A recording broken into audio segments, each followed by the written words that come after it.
रोशन। जाने क्यों आया लक्ष्मी विलास बैंक पर संकट। करीब 30 महीने से संकट में आने वाला पांचवा वित्त firm reserve bank of India ने लक्ष्मी विलास बैंक को मोराटोरियम में डाल दिया है। ग्राहकों के लिए निकासी की सीमा तय कर दी है। बैंक पिछले कई महीनों से वित्तीय संकट का सामना कर रहा है और किसी सहयोग की तलाश कर रहा था। आरबीआई ने बैंक से 25,000 की निकासी की सीमा तय कर दी, जिसके बाद ग्राहकों में खलबली मच गई। बेड लोन और गवर्नेंस के मामलों के मद्दे आरबीआई ने लक्ष्मी विलास बैंक को डीबीएस बैंक से मर्ज करने के लिए दबाव बनाया। पहली बार ऐसा हुआ है जब आरबीआई किसी बैंक को बचाने के लिए विदेशी बैंक का सहारा ले रहा है।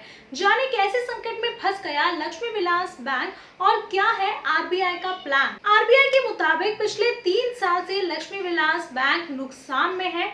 ये भी कहा गया है कि बैंक अपने नुकसान की भरपाई में सक्षम नहीं है। केंद्रीय बैंक ने कहा किसी मजबूत रणनीति के अभाव में बैंक नुकसान की भरपाई करने और एनपीए को कम करने में सक्षम नजर नहीं आ रहा है। लक्ष्मी विलास बैंक का हेडक्वार्टर चेन्नई में है। उसने इंडियाबुल्स हाउसिंग फाइनेंस लिमिटेड के साथ मर्ज का प्रस्ताव रखा था, लेकिन आरबीआई ने इसे अस्वीकार कर दिया। इसके बाद क्लिस कैपिटल लिमिटेड के साथ विलय का प्रस्ताव भी फेल हो गया।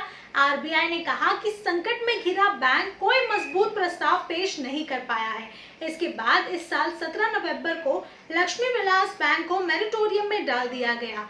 ये आदेश 16 दिसंबर 2020 तक लागू है। 1949 के बैंकिंग रेगुलेशन एक्ट के सेक्शन 45 के तहत ये कार्रवाई की गई है। आरबीआई ने कहा कि लक्ष्मी विलास बैंक और डीबीएस की इंडिया यूनिट का मर्ज किया जाएगा। इससे बैंक को स्थायित्व मिल सकता है और ग्राहकों के हितों की रक्षा की जा सकती है।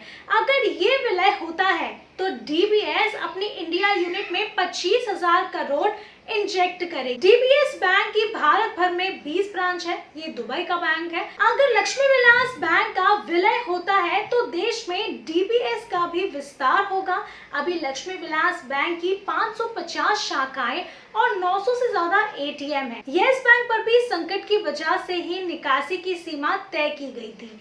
तो अब आने वाले वक्त में ये बहुत ही मुश्किल वक्त होने वाला है, ना ही सिर्फ इस तरह के बैंक्स के लिए बल्कि जो कस्टमर्स है या जिनका अकाउंट है इन बैंक में, उनके लिए भी ये एक खतरे की घंटी है। फिलहाल के लिए इतना ही। आपकी क्या कुछ राय हमें कमेंट्स में जरूर बताएं और अगर आपने इस चैनल को अभी तक सब्सक्राइब नहीं किया है तो वो भी जल्द करें।